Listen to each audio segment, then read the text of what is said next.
Good morning dear students, कैसे हैं आप? आई होप कि आप सब ठीक होंगे। बच्चों, पार्ट 10 के क्वेश्चन आंसर जितने रिक्वायर्ड थे वो हमने कर लिए हैं, ठीक है। और अब हम इसके करेंगे फिलअप्स, ठीक। पहला है उचित क्रिया शब्द लिखकर नीचे लिखे वाक्य पूरे करें। हमें इसमें क्रिया फिल करनी है, action words, doing words fill करने हैं। माँ खाना डैश, खालिस्तान है ना, डैश रही है। माँ क्या कर रही है? खाना बना रही है। नेक्स्ट है धोबी कपड़े धो रहे हैं। नेक्स्ट, मैं पुस्तक पढ़ रहा हूँ, ठीक। मुनि तपस्या कर रहे हैं। तो ये सब क्या है? एक्शन वर्ड्स है ना, क्रिया शब्द हैं। चिड़ियाँ आकाश में क्या करती हैं? उड़ रही हैं। आप इस तरह से इसमें क्रिया शब्द भरेंगे। नेक्स्ट पेज खोलिए। अब हम करेंगे दिए गए वाक्यों में क्रिया पहचान कर उनके भेद। आपको पता है क्रिया के दो भेद होते हैं, अकर्मक क्रिया और सकर्मक क्रिया। तो आपको क्रिया पहचाननी है कि इसमें कौन सा भेद है, अकर्मक क्रिया है या सकर्मक क्रिया है।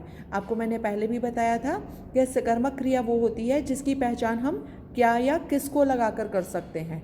अगर हमें क्या या किसको लगाकर उत्तर मिलता है, एक सार्थक उत्तर मिलता है, तो इसका मतलब है वो क्रिया सकर्मक होगी। जैसे मोहन क्या पढ़ रहा है, तो अगर उत्तर है किताब, तो इसका मतलब अगर आता है कि मोहन किताब पढ़ रहा है, हमने क्वेश्चन पूछा मोहन क्या पढ़ रहा है, क्या लगाकर प्रश्न पूछा, तो उत्तर है किताब, तो इसका मतलब ये है कि ये सकर्मक क्रिया होगी। क्योंकि क्या और किसको लगाने पर अगर हमें सार्थक उत्तर मिलता है तो वो सकर्मक क्रिया होगी। आई होप कि मैं आपको अच्छी तरह से समझा सकी हूँ, क्योंकि ये चीज़ें मैंने आपको पहले भी एक्सप्लेनेशन में भी क्लियर की थी। अब बेबी हंस रही है, तो ये कौन सी क्रिया है? अकर्मक क्रिया। मदन शतरंज खेलता है, खेल तो रहा है लेकिन क्रिया का फल किस पर पड़ रहा है? कर्म पर। क्या खेल रहा है? शतरंज, तो ये क्या हो गई? सकर्मक क्रिया। दादाजी समाचार पत्र पढ़ रहे हैं, क्या पढ़ रहे हैं? समाचार पत्र, तो ये हो गई सकर्मक क्रिया। बच्चे भाग रहे हैं। देखो, अगर मैं इसका प्रश्न पूछूं बच्चे क्या रहे हैं, तो कोई क्वेश्चन नहीं बनता ना। तो ये क्या है? अकर्मक क्रिया, क्योंकि इसका जो कर्म का फल है, क्रिया का फल है, कर्म पर नहीं पड़ता, तो ये अकर्मक क्रिया है। टिंकू रोता है, अकर्मक क्रिया। गुलाब खिलता है, अकर्मक क्रिया। राधिका कपड़े सुखा रही है। अब इसमें यदि हम प्रश्न पूछते हैं कि राधिका क्या सुखा रही है, तो उत्तर आता है कपड़े। सही उत्तर मिल रहा है ना हमें, तो ये क्या हो जाएगी? सकर्मक क्रिया। महेश तैरता है, अकर्मक क्रिया। सुकुमार दूध पीता है, क्या पीता है? दूध, तो ये क्या हुई? सकर्मक क्रिया।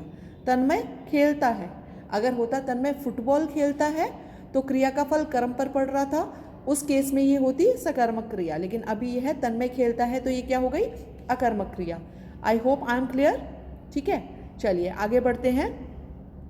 नेक्स्ट है चित्रों को देखकर उनमें होने वाली क्रिया को वाक्यों में लिखिए।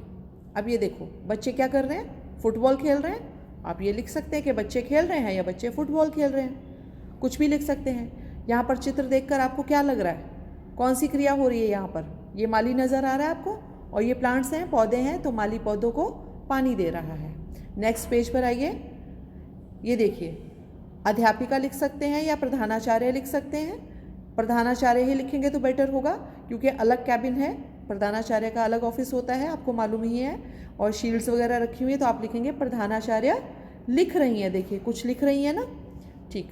अब ये देखो, यहाँ आप देख रहे हैं, यहाँ आप लिख सकते हैं कि लड़के की उंगली कट गई या उंगली से खून बह रहा है।